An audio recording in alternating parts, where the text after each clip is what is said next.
ముందుగా grand parents అందరికీ నమస్కారం అండి. మీరైతే పొరపాటున కూడా ఈ తప్పు చేయకండి. అమ్మమ్మలు, తాతయ్యలు, నానమ్మలు, తాతయ్యలు ఎవరైనా సరే వాళ్ళ ఇంట్లో ఉండటం అనేది పిల్లలకి, ఆ పేరెంట్స్‌కి వరమేనండి.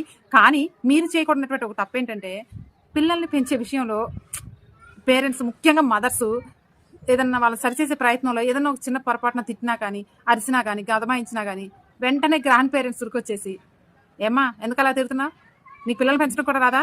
అంటూ పిల్లల ముందే తల్లుల్ని, తండ్రుల్ని తక్కువ చేసి మాట్లాడారనుకోండి, అప్పుడు లేదా పిల్లల్ని ఏమైనా తిట్టగానే ఏం చేస్తారు? దబక్కన నానమ్మని, తాతయ్యని హగ్ చేసుకొని చూడమ్మా అనుకుంటూ వస్తూ ఉంటారు. ఇలా చేయటం వల్ల పిల్లలు ఒక కన్‌ఫ్యూజన్‌లోకి వెళ్ళిపోతారు. ఏంటి మమ్మ చేసేది తప్పా? ఓహో! మమ్మ చేసేది తప్పనమాట అని ఇలా కన్‌ఫ్యూజన్‌లో ఉంటూ ఉంటారు. పిల్లలు చేతికి రారు. పిల్లలు అస్సలు వినరండి. ఒకవేళ మీ కోడల్ని కానీ, కూతుర్ని కానీ, మీ కొడుకుని కానీ, అల్లుడిని కానీ సరిచేయాలి ఈ విషయంలో అనుకున్నప్పుడు, పిల్లలు లేనప్పుడు అమ్మ పిల్లని అట్లా అనటం కరెక్ట్ కాదమ్మా అంటూ పిల్లలు లేనప్పుడు చెప్పండి.